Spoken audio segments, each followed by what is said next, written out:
Cette vidéo a un caractère très spécial pour moi, car elle a été tournée le 16 août, une semaine après le décès de mon papa, qui est survenu le 9 août 2020. Il était alors âgé de 71 ans et a succombé aux suites de son cancer du rein qu'il avait depuis 6 ans. Nous l'avons accompagné jusqu'au bout dans la maison, depuis la maison, tous les trois ensemble avec ma maman. Et cette journée est spéciale car nous déjeunions tous ensemble en famille dans le verger et d'un coup le vent s'est mis à souffler d'une telle force que nous nous sommes en fait retrouvés dans une sorte de mini tornade et nous l'avons interprété comme si c'était la manifestation de papa qui nous disait « Je suis partie, mais je suis toujours là et je veille sur vous ». Et une certaine manière aussi de nous dire merci de continuer de vous occuper du jardin et de la maison, car c'était pour lui son havre de paix. Il adorait cette maison et ce petit jardin, s'en occuper, à nettoyer ses petits massifs de fleurs à l'époque, à même faire un potager. Donc voilà, c'était un grand moment. Et cette journée s'est déroulée dans la joie et la bonne humeur. Et le message aussi transmis est que malgré tout, la vie continue. Et je vous invite à la regarder jusqu'à la fin parce qu'il y a un hommage pour lui assez touchant. Voilà, donc j'espère que cette vidéo vous plaira d'une autre manière.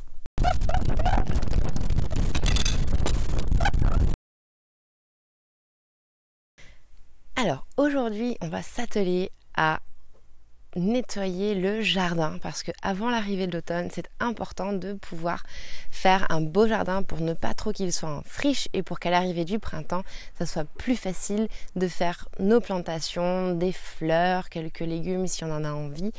Mais voilà, c'est important de le nettoyer, de le rafraîchir totalement avant l'arrivée de l'hiver parce que c'est très important pour qu'il puisse se régénérer.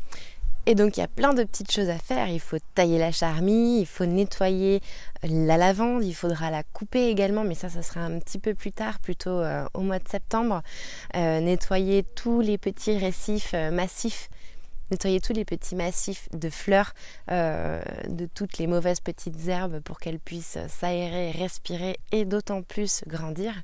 Voilà, donc ça va être un travail assez important parce qu'il y en a à faire. Si vous voyez un petit peu la taille du jardin, il n'y a pas un petit espace, donc ça va demander pas mal de travail, mais bon, il fait un temps superbe.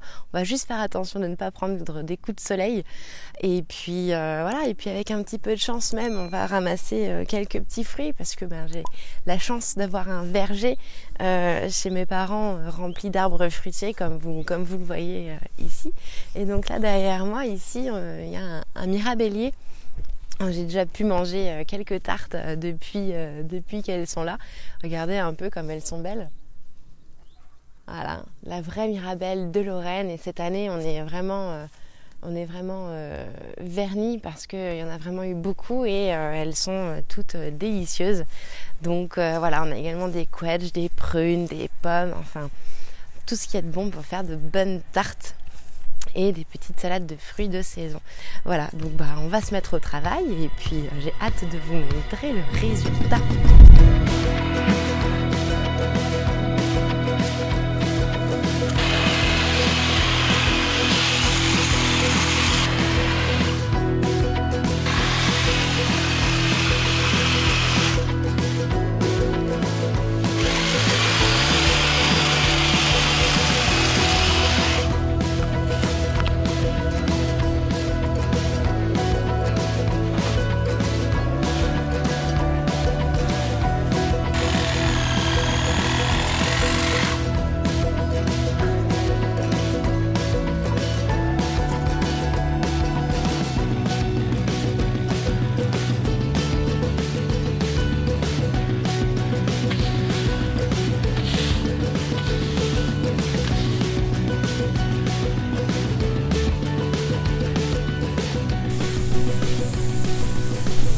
Alors, je vous présente la saucisse de poulet aux légumes et au fromage. Et pourquoi? Elle est exceptionnelle.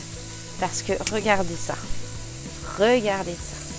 Il y a le petit fromage là, ici, là, qui commence à couler. Et donc, j'ai hâte, quand on va la couper, ça va couler à l'intérieur. Ça va juste être exceptionnel. Et ça c'est de la saucisse pour barbecue. Et ça change des merguez et des chipolades traditionnelles. Et en plus, on en trouve qu'en Lorraine. Il y a le Romain, il a été trop lourd au départ. Quoi. Il a récupéré pas. Peut-être que la toute petite, ça sera différent. C'est fou, hein, parce que tu t'aperçois qu'ils lui ont donné l'école privée. Et là, j'ai pas eu de nouvelles. Mais là, j'ai eu des nouvelles. Et il m'a dit, on rentre pas, on sort pas du Cambodge en ce moment avec le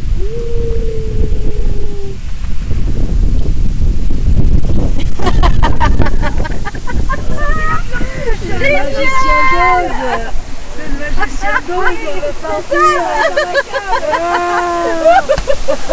La salette.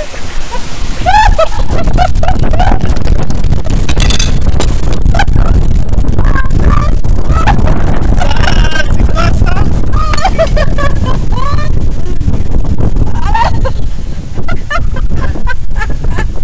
C'est un truc de fou. Ah, Grave. Ah vas-y. On se retrouve au centre d'une tornade, quoi. moi, j'en veux pas. Attends, j'ai failli me prendre sur la tête. Moi, je me suis, mais ça a des pics. je me suis pris une espèce de prune. Oui, mais non, mais la tarte au couette, c'est prête. Ça ne m'est jamais arrivé. Moi, j'aurais scruté.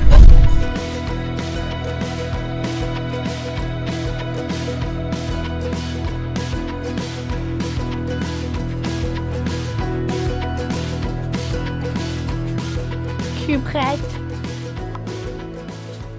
Après la petite sieste, on va ramasser des mirabelles et des prunes dans le jardin pour faire une bonne tarte. On a eu un petit coup de main et s'il faut, normalement, on a également une perche pour pouvoir secouer l'arbre. Donc, on la prend. On essaie de pas trop se mettre en dessous pour pas que ça nous tombe sur la tête. Et puis on va chercher la branche. Et on secoue. Et ça tombe. Comme par magie. Voilà. Et comme il y en a beaucoup qui sont tombés tout à l'heure avec la petite mini tornade. En plus c'est tellement bon à manger aussi juste comme ça. On peut faire de la confiture, on peut faire des tartes.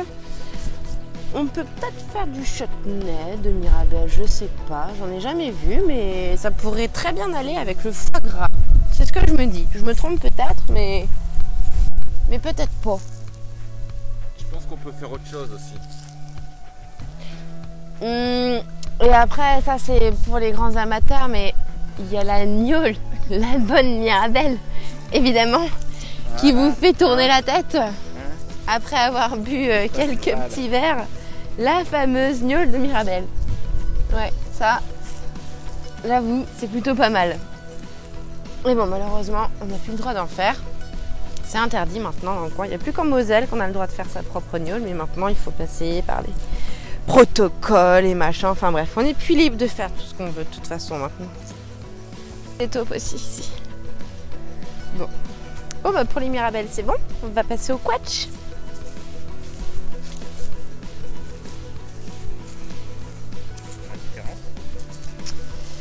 Les quatchs sont plus acides, sont moins sucrés et plus acides.